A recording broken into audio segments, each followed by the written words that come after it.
Well, good afternoon, everybody, and welcome to the May 2020 edition of Autocall Academy webcast. My name is Peter Ryan. I'm with the Global Fire Detection Products Marketing Team, and I'll be your host for today's webcast. Couple quick housekeeping items before we get started. The session is being recorded, so everything that goes on here is going to be recorded, and then what we'll be doing is posting this on the website, the Autocall website dealer area for people who want to listen to it later or who missed the live broadcast.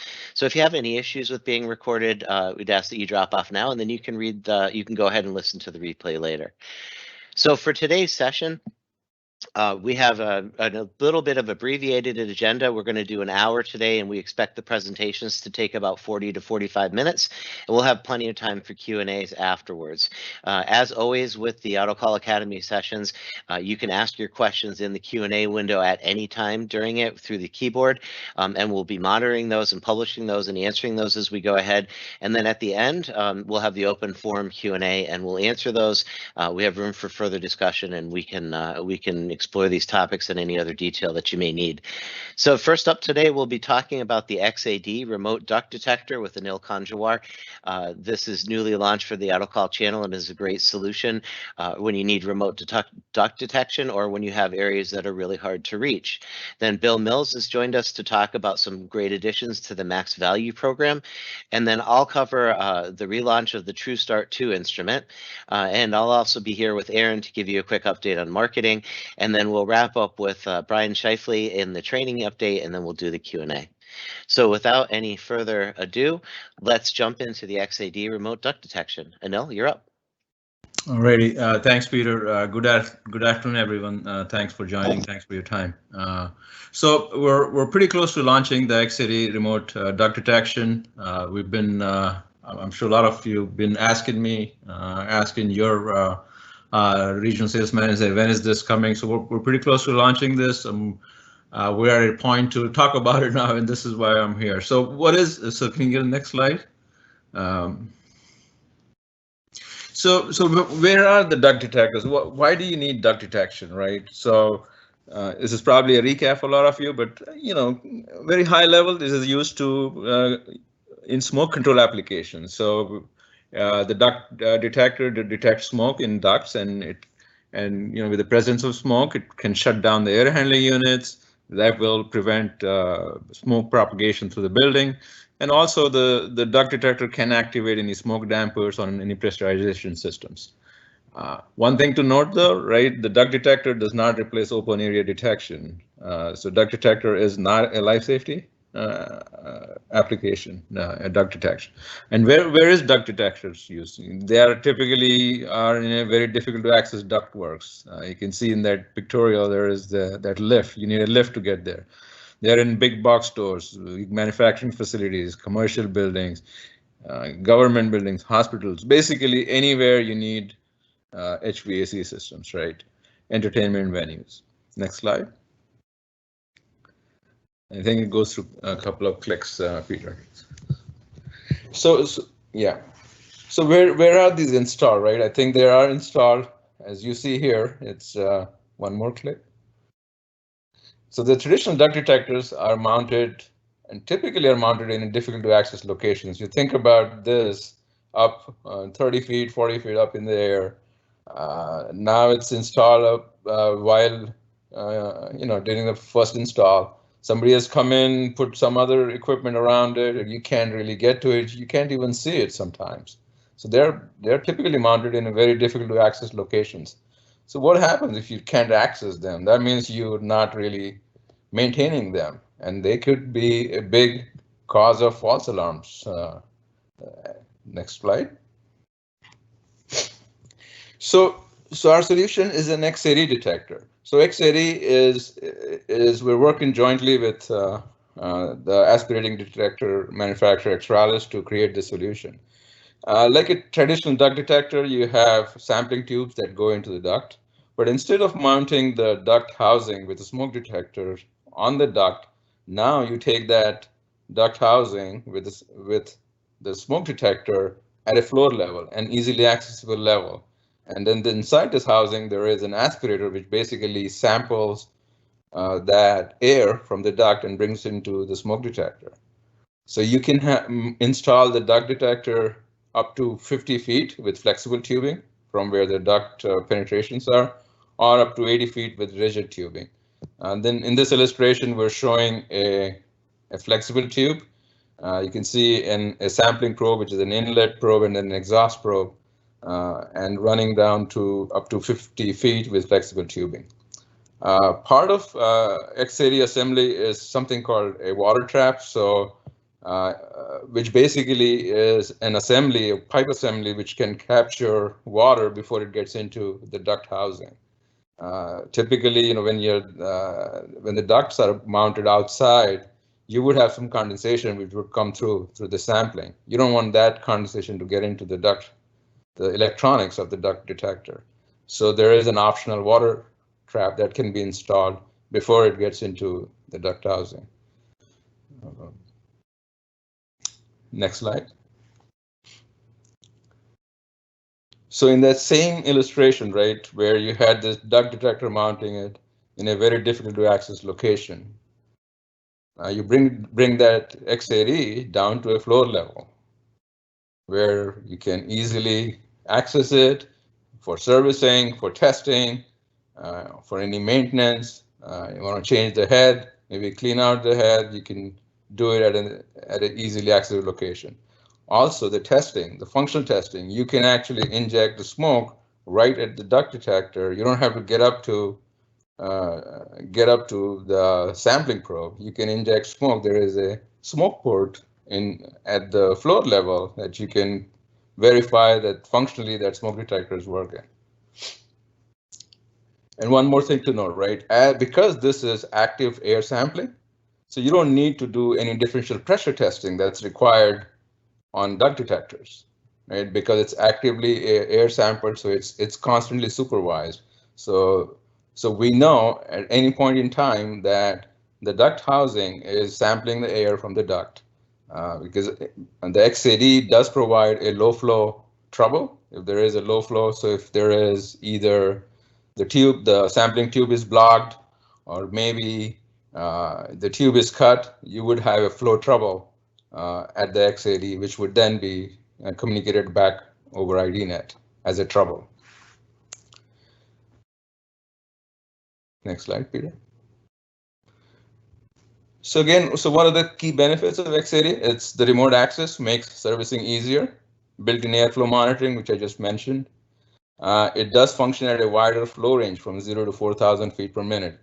If you look at the traditional duct housings, which are with a sampling tube mounted next to the duct, they're typically, they don't go up to 0. They are typically from 300 to 4,000 feet per minute.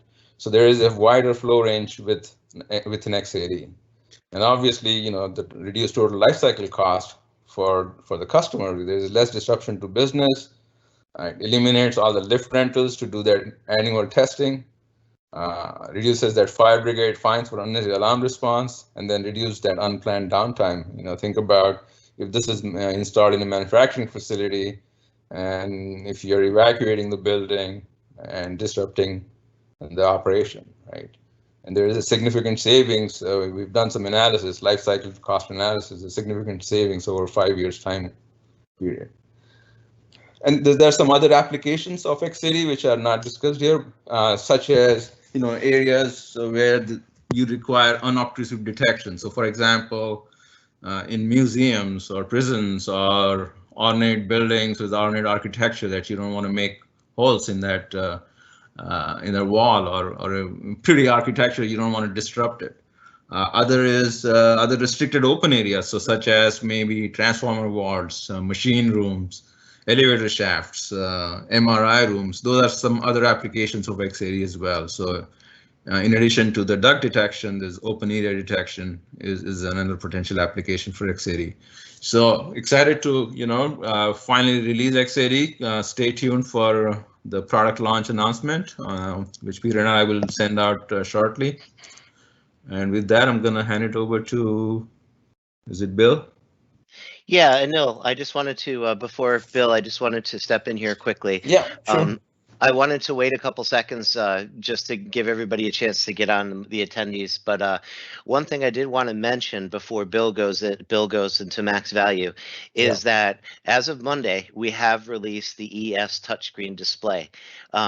So I figure I could hear the cheers from the team from here, but it's really big news. The launch bulletin is up, the new brochure is up.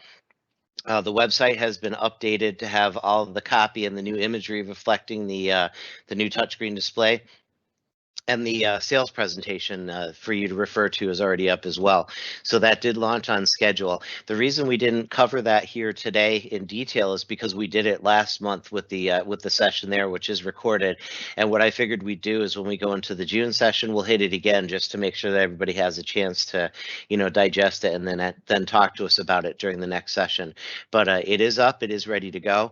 The Canadian version of the website still needs to be updated, and Aaron and I are working on that. So it's out, and go sell and win projects with it. So with that little aside there, I'll pass it back to Bill. Thanks, Peter. I guess we can go to the first slide. It's just a quick update regarding changes to the Max Value program, which of course is our program of key fire detection third-party vendors products. Some quick updates. On January, Fike joined the Max Value program. We've added about 70 Fike SKUs to the Selection Navigator system. Fike products, of course, are used in specialized applications like large open interior spaces and high ceilings, things like manufacturing buildings or warehousing, places where it's difficult for traditional smoke and heat detectors to capture heat or capture the smoke. So we've added the Fike flame detection and video analytics products. They're UVR cameras and IR detection products to the program. Again, they watch over large open areas. The Fike optical flame detectors can identify a fire and explosion in as little as 5 milliseconds, visibility up to 100 feet. And of course, because they're camera-based and software for the camera system, it doesn't require physical interaction with smoke particles or heat to detect flame or an explosion. It's also they're very resistant to weather conditions and nuisance alarms. Like with a camera, you don't have to worry about things like dust particles getting in a smoke detector and creating a false alarm. In addition to that, the Fike products can detect smoke and oil mist. That's valuable in places like a turbine or an engine room, a marine application, or a power plant, things like that. So in addition to their hardware, in addition to their camera products, we also have the Fike video analytics software. And that can not only be used with the cameras to detect fire and smoke and explosions, but it can also add off-the-shelf cameras and existing IP security cameras in a facility to expand their fire detection system and spot flame and smoke. So Fike is a really good addition to our product line. We've added over 200 new Extralis products to Max Value. That brings our total count of product SKUs for Extralis to probably about 425, 450 SKUs. So when you go to order an Extralis product, it's probably going to be pretty rare that you can't find it in Selection Navigator when you go into the product configurator. In addition, recently we've probably doubled the size of our SKUs from firefighting enterprises, mostly from the FireRay 3000 and FireRay 5000 lines of infrared optical beam smoke detectors. Some other things just to mention, we have another large new vendor that will be announced within the next 2 months, probably in about 6 weeks. And again, we'll put out an announcement. You'll see all the products in CellNav product configurator. And also, probably one thing that's a little difficult about the program has been when you've wanted to order a product from a Max Value vendor and the particular product isn't in Selection Navigator. We can't include everybody's products. If they have like a very special custom product for a particular application, we're probably not going to add it to the program. But it has been difficult when you've wanted to order a product like that, where you needed something special for a project. Well, within the next 2 or 3 weeks, we'll be putting on an announcement that will greatly simplify being able to order things from a max value vendor in Selection Navigator that isn't currently in Selection Navigator, that's not found. It's like a two-step process, and you'll have the price and lead time right away. And again, that will be announced in a couple of weeks. So for now, that's pretty much our update on the max value program. Great. Thanks, Bill. Fantastic news. That's a great series of expansions to the line and should make things a lot easier for everybody. So for this section, the TrueStart 2 instrument with some new updates to that, I'll take this. So this is Bruce Marion is our product manager for the TrueStart instrument, and I recently worked with him on the release or the re-release of the TrueStart 2 instrument, or what we call the TSI 2, because we abbreviate everything. So hopefully all of you are familiar with the TrueStart. Just if you're not, a quick overview of it. It's basically a handheld mini fire alarm panel. And the reason that the TSI was developed and launched is because there was a need where people were putting in circuits and putting up equipment, and then the panel would come in at the tail end of the commissioning, and that's when you would find out that you had a series of addressing errors or you had wiring faults or so forth. So at the very tail end of the installation, you're running around trying to get everything corrected. And we've had partners, like I worked with one of our partners in India who actually had bought themselves a 4100 panel and put it on like one of those little furniture dollies, and would wheel that around just for installations, just to check things, to troubleshoot them. So this is a battery operated handheld device that energizes the IDNet and IDNAC circuits and tests those circuits for wiring faults, crosstalk, short circuits, ground faults, and also looks at the addressing of every device and will tell you what the addresses are if you have duplicate addresses, and will also tell you what the device types are. So when you go on site, you can hook up to one of the circuits and say, I've got 4 heat detectors and 3 photo heats and 2 CO bases or whatever, and you know that they're all addressed properly, that everything that should be there is there, and that everything is working. The idea is that when you show up with the panel finally at the end, everything is just fine. You hook up the panel and you're good to go. The other idea is that this is a small portable tool that you could give to a contractor, and the contractor could ring out the wiring and verify the installation prior to the technicians coming on site with the fire alarm panel. So this is a massively useful installation tool and configuration tool, and really I can't say enough about how I would recommend everybody have one.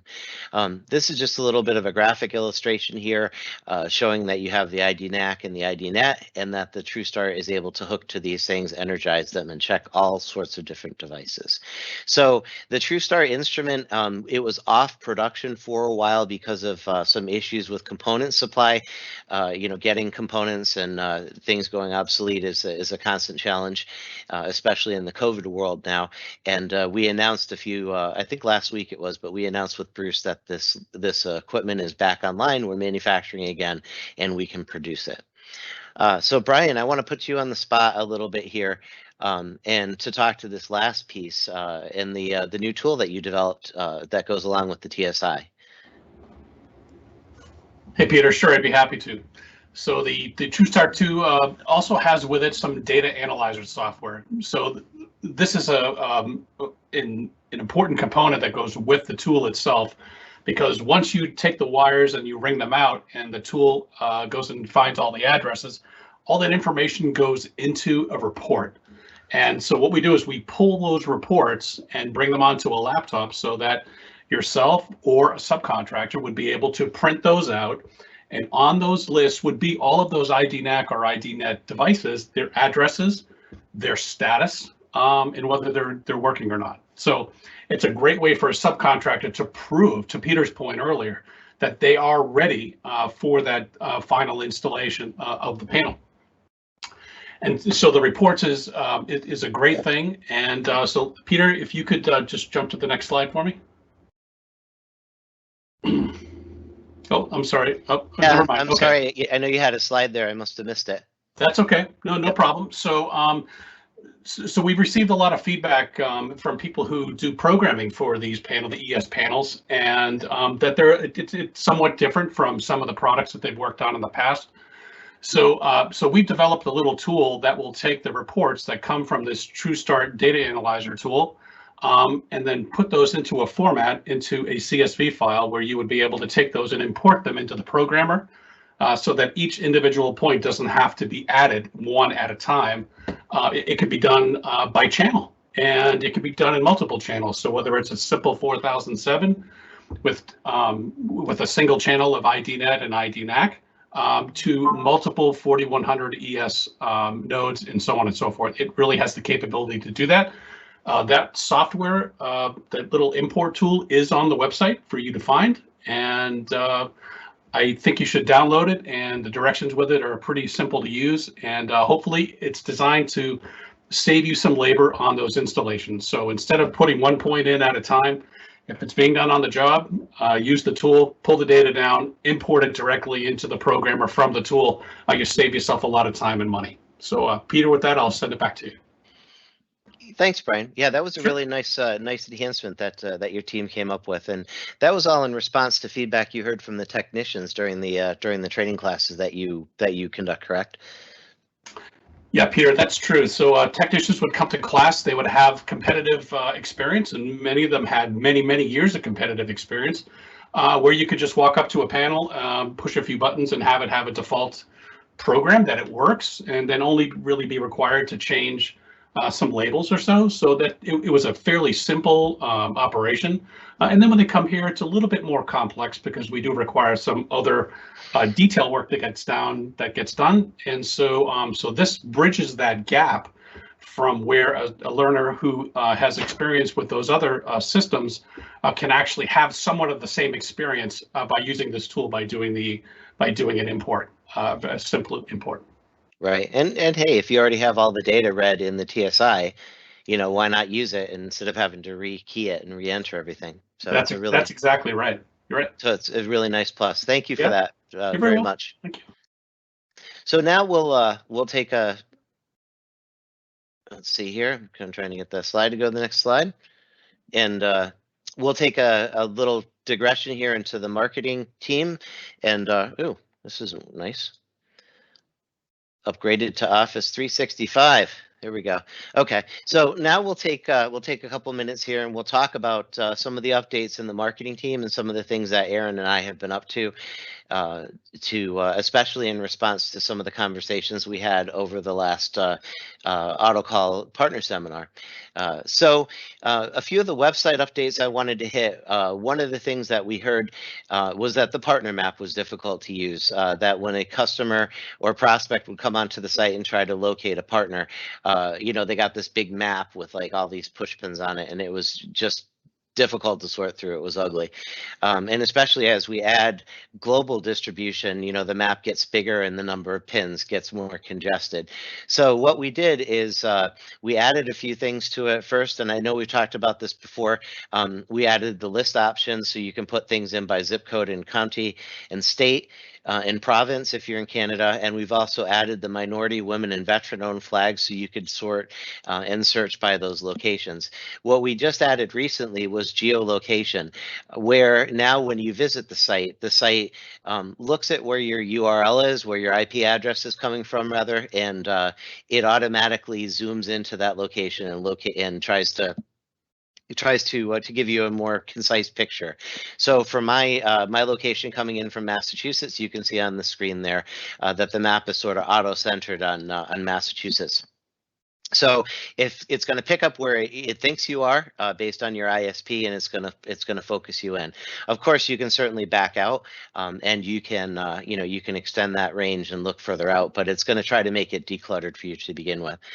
We've also implemented the password refresh, and some of you may have already experienced this. Starting on May 1st, there's been a rolling implementation of the password refresh, where every 90 days you're going to have to reset your password. This is a security measure, not only so so much to protect against your password being guessed, but it's also to help us keep the database clean. For when people leave the business or transition out of a company, we want to make sure that those people lose access to the website and the tools and the software that's on the website. So this is kind of a hygiene thing that keeps everything every 90 days is going to roll through. So we hope you don't find that too much of an inconvenience, but it's definitely something we had to do. As I mentioned earlier, we already updated all the imagery. So if you go on and look at the 4100 copy and the 4010 copy, you'll see the new touchscreen display and some of the new photography we did for that product with the new models and new firefighters, and the new panel brochure is up. We're working as a teaser. We're working with Anil on the SafeLink launch and the new TSW BSIU launches with Paul Nelson, and those are in the works. And we'll be doing updates to the site commensurate with those as those come out. So when you go and look on the site, hopefully you'll notice all these changes. So the next thing we wanted to talk about, and Aaron's going to jump in here, is the addition of a social media toolkit. This was something that definitely came up during the partner conference, and something that we've discussed with several of you who are more active in the social media realm. And the request was really for us to start providing resources for that you can use to connect to the Autocall channels, to sort of bring all our voices together and to drive brand awareness and awareness of our solutions, and to support each other from a social media standpoint with materials and imagery and so forth and so on. So we've taken our first steps into doing that, and Erin's done a ton of work on this, and I think she can go ahead and take you through some of the new additions now. All right, hello everybody. I have a couple quick updates for you. One of the things that we heard from all of you was that you would be interested in more digital support, and as a result, we've kicked off a global Autocall digital campaign, which started on April 1st, and it's going to run for 90 days. We're targeting LinkedIn users with specific job titles, member groups, keywords, and we've already started to see some leads come in on this, and we plan to keep you updated on that. After the 90 days, we'll do a report on the results. And the other thing, as Peter mentioned, is the new social media toolkit page, and that can be found on the Autocall website under the dealer dropdown. And some of the things that we've posted on there so far, we will be adding to this on a regular basis, but some of the things we've posted so far is a library of social images that you can use for your own posts, a list of suggested hashtags, a list of keywords for digital campaigns, and most recently we added a folder of ES touchscreen display suggested posts and some images for that. I also added that to there's another page called Authorized Distributor Logos and Images. I don't know if you've seen that, but that's also under the dealer drop-down menu on the Autocall website.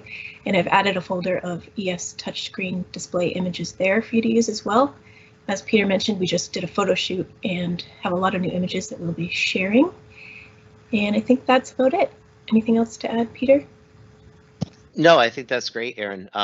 So again, the idea here is as we launch new things, Aaron's putting together these zip files and posting them up there. So you'll get ones on the BSIU, you'll get ones on the SafeLink solutions, and we'll just keep rolling and adding to these. If you have ones that you'd like to ask for, maybe like on True Alert ES or something like that, just let Aaron and me know, and we can go ahead and put together images for that as well. So we'll definitely, starting out with this, it's going to grow, it's going to get better, and we want to make sure that we're giving you the stuff that you need to support the products. Also, there will also be added in here a content marketing folder. We have thought leadership, maybe we'll call it. We haven't settled on the name yet, but we're constantly producing white papers and other content that you can use to give to your customers as educational sort of thought leadership, market positioning information. What's a BSIU? When can you use it? What are the codes on the 7th edition and how do they work? How do they affect your facility? What's remote connectivity and why is it good for you to have in your building as a solution. So we put those in the news sources right now, but then you've got to sort of paw through the whole news section and try to find the one that you think you saw. So what we're going to do is start packaging all those up and putting those in the website as well. So you should be able to use the images to make a post, and you should be able to pull the thought leadership stuff down and imagery down to support that post and to give people a click through to link to that they will be interested in reading and drive back to you. So that's all stuff that's happening. We've also, if you hopefully saw this in the last newsletter, you know that we've been producing the Industry Roundtable with Roger Reiswig podcast. We've done ones recently on the BSIU, and we just did one with highlighting Westel and the emergency radio communication systems. I'm happy to announce that we finally got that webcast on that podcast on Spotify and iTunes. So we've highlighted that in the last couple newsletters, but just definitely wanted to call that out again. We're seeing the plays and the exposure double and triple over the course of the month now that we've had it out, and definitely subscribe to it in yourselves, but also bring that to your customers and tell them that that's an educational resource that they can use to learn more about industry topics. And if you have any topics or they have any topics that they want us to cover in future editions, send them our way. We're always looking for materials to go through. So lots of stuff going on. And again, hit us with anything else that we're missing, and we'll look into taking care of it for you. So with that, we'll pass this back over to Brian, and Brian will take you up to date on some of the new training developments. Great. Thank you very much, Peter. If you could advance the slide, please. Great. So I'd like to start off with what's new in Autocall learning. So one of the new things that we've developed in the learning and deployment team is a couple of different programming workbooks. So we're trying to help people who are new to the ES panel programmer, whether it's the 4007 or the 4100, to learn how to program. And so there are two workbooks that we've sent out to the ASMs that went out today, actually. So you should be seeing that from your sales managers this week. And so it's designed to take somebody who is essentially a newbie or who needs refresher training and let them walk through the workbook on how to create a new job, add devices, whether it's addressable notification or addressable initiation, do some custom control programming, very basic. It uses an actual work scenario of something called the Gardner or Westford Elementary School, depending on which book you're looking at. So there were some floor plans in there too. So it's very well done. It's something that somebody could sit down in just a couple of hours and probably complete. It uses an info map style. So as we go through the learning, everything is explained, and the what's, the whys, the hows, and even how you do it. So it's a great set of books. And coupled with that also is the ES solutions using custom controls. So this is another document that the learning deployment team has created, and it's up there on autocall.com, and it's designed to be able to explain to someone who is doing programming the inputs and the outputs that go into custom control, exactly what it is, how it works, in a real life use case for each of those commands. So we've taken some of the guesswork out of that programming. So it's all in a book, and we hope that you're able to use those 2 books or 3 books to teach your new employees or to do existing jobs. So if somebody needs a refresher training, maybe they came to training several months ago and they haven't had an opportunity to program a panel, well, maybe they could sit down and do one of the books, depending on which one that they're going to be doing in the future. So to kind of brush up on it before they get to that job site, because we know that job site labor is really, really important to control, right? And so coming in May, this month, we're going to start doing some best practice learning webinars. So you're going to see us send out an invitation, and we're going to talk about some best practices when using the ES panel programmers and the different panels associated. Peter, can you go to the next slide, please? So we've got some e-learning that is out there in the LMS now that's available. So there is a front panel operator training, and that has an identifier name of FD002. So for 4100 ES, anybody who wants to learn how to operate the front panel display of the 4100 ES, this is a great course for them to take. It's also a good course that you can use to resell to some of your end user customers whom you've sold 4100 ES products to. So we know that a technician will go on the site at the end of the job and they'll do the they'll work with the local people there to show them how to use the panel. But this is also something that you could resell to them. It's about an hour long, and you'd be able to just give that to the customers, and they would be able to earn certificates as well. So something else as an upsell that you can give to your customers or provide in the quotes when you guys are doing those jobs. So we'd be really happy to talk about that with anybody who's wanting to do that. Another item on the LMS is now it's called the Hardware Simulator, FD003. So that's a 4007 ES related e-learning where it's actually animated and people are able to move jumpers back and forth and learn how to use some of that hardware that's in the 4007. So that's another good course that's up there available for you. It's open right now. And there's also the AC172 course, which is the ESNet with TSW differences. So when we go from the differences from the older versions to the new version, this course is going to lay out all those differences for you.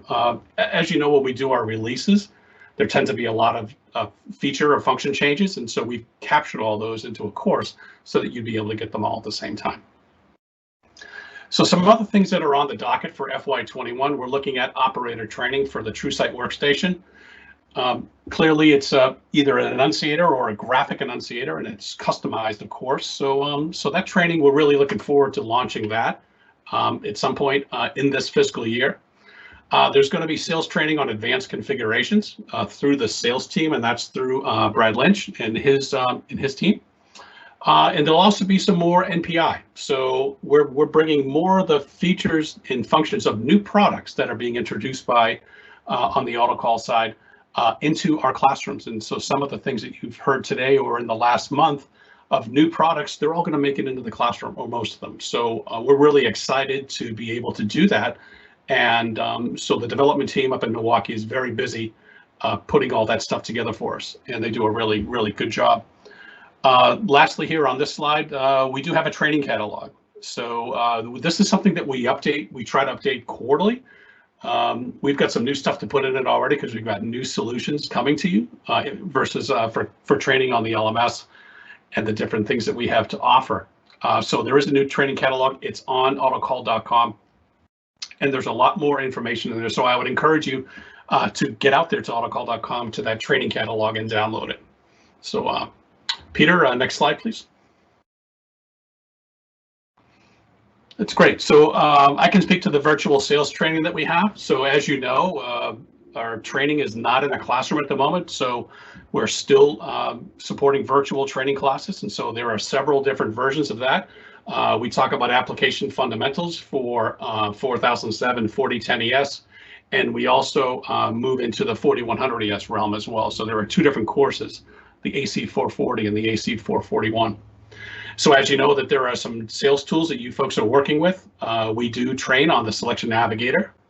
We are training on the 4100 ES configurator, which is something that's just amazing. We just blown away by just the work that these the developers have done to put this configuration tools together. And so back in February, we launched sales regional webinars. So if you haven't seen one of those yet for your region, stay tuned because those will be coming soon. So when we look at future training, we look at the ES Advanced class. That's something that they're looking into developing now, which will teach that sales or designer about integrated audio in the evacuation and also networking. Stuff does get complex, and but again, that NPI team really does an amazing job with the training development. And as soon as that's ready, that's going to get launched. There's going to be some in-app help for delegated admins and navigator. So we know that is something that people are looking for. So that's something to stay tuned for as well. And then there will be additional Selection Navigator classes for those who are in need. And Peter, next slide.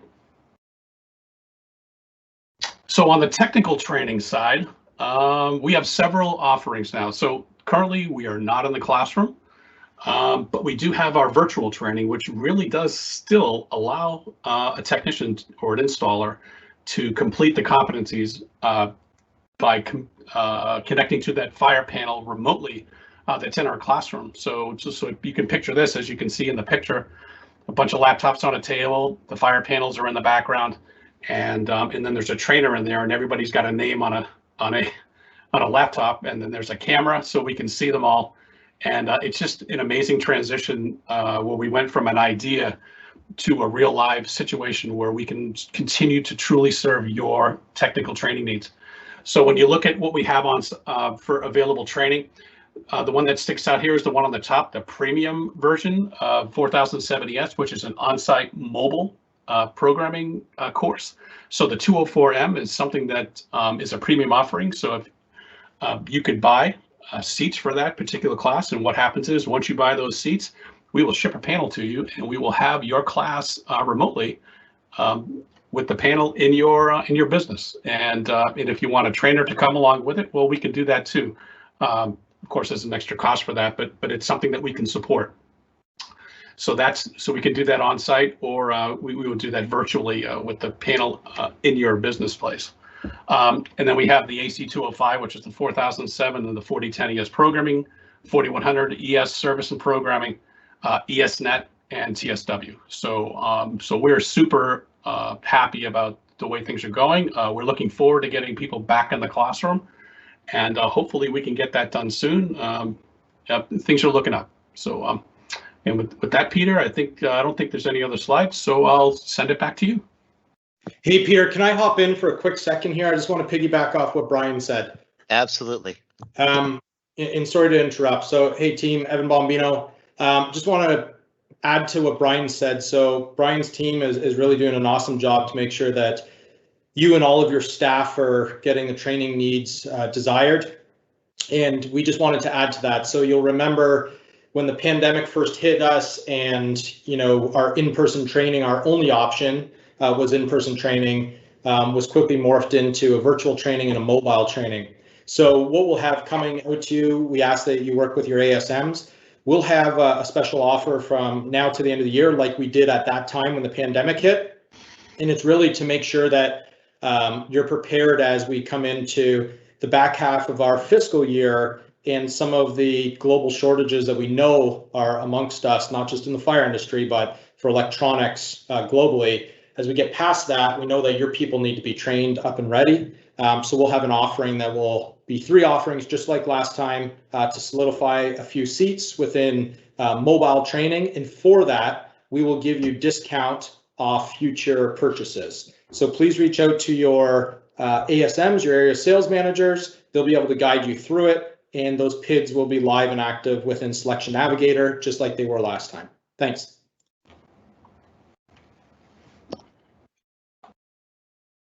Great, thank you, Evan. So with that, we've finished the formal presentation piece of the webcast. It's we got about 15 minutes to go. I'm looking at the Q&A sections here, and we did have a few questions come in, but it looks like most of them have been asked and answered. Pedro with Berg mentioned on the aspirating detector is good for elevator shaft detection, which is absolutely right. We had pictures of the elevator shaft and the MRI. Those are 2 areas where, the elevator shaft is a dangerous place to access, and it's really good from a safety perspective to get the sensors out of the top of the elevator shaft, and you can do that with the remote tubing. And the same thing with the MRI, with the magnetic interference and so forth. We see that a lot. And as Anil mentioned, prisons, you can't be putting detectors in prisons. In the cells, a lot of times we see the aspirating detection used for that. So lots of examples where not only does it work for duct detection, but it works for places where you need to get that material, you get that sensor away from, where the actual air is being sensed. Yes, Pedro from Berg, and he'll answered, it does need to exhaust in the same area that's being sampled. There was a question here, and Anil, maybe you can expand on this. I'm just jumping to the end. Any updates on the relief time frame for SafeLink and the IP dialer? Yeah, I actually did answer it. So SafeLink and IP dialer is actually one product, right? It is the same gateway which does center station communication and SafeLink Cloud. So our initial thought was to do 2 separate launches, but since the timing is, it's pretty close timing, wise. So we're going to have one product, one gateway which does both, right? Because that gateway is capable of doing that. So that's we'll be ready to launch that next month. As far as audio over ESNet, there is been a UL delay. So I need to check with project team on where we are in terms of timing, but it's definitely delayed. Regarding the SafeLink and IP in the IP dialer, I don't know if this is a question that has been worked out yet, Anil, but are those going to be added separately, or are they going to come already pre-installed in the panels? No, they will be. They will not be pre-installed in the panels. They will have to be ordered separately. Okay, so they're a configuration option. Yeah.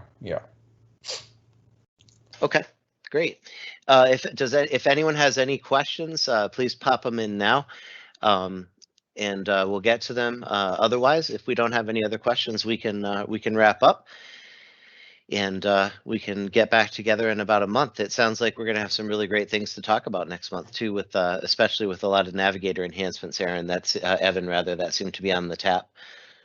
Yeah, Peter. So I'll just finish off on a very high note here for everybody if no more questions are coming in. And I try to say this often, and probably not often enough to all of you, but thank you. So this past month that we just finished up was our largest month so far this year in our fiscal 21, and one of the largest that Autocall has ever produced.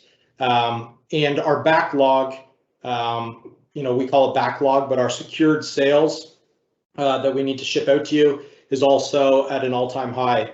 So thanks to all of you. Thanks to the work that you're doing to drive the spec, help Johnson Controls gain more market share through offering this great product of Autocall through your channels.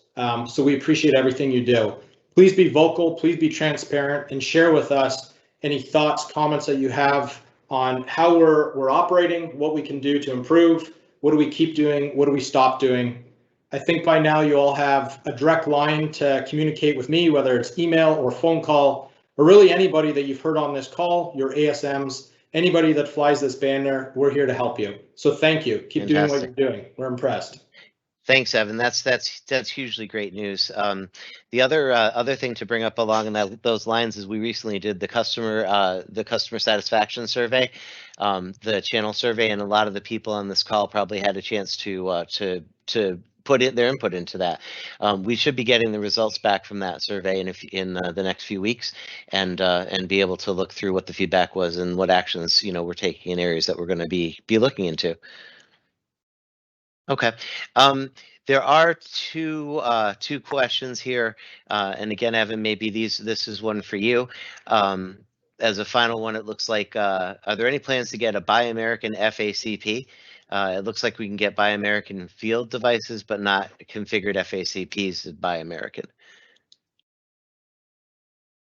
And I don't. Would you have an answer to that? I don't have an answer to it, and I don't mean to be a piece of rubber and deflect it off to somebody else. I'm just looking on the panel here, and between, I would say, Anil, I would deflect it to you. I don't think you would probably have an answer, though. It's something that we'd reach out to Peter and yeah, we'll probably have to reach out to Peter on that. Okay. Yeah. All right, that's fair enough. I'll take that on as an action, and I'll ping Peter and see what he has to say about it. That's cool.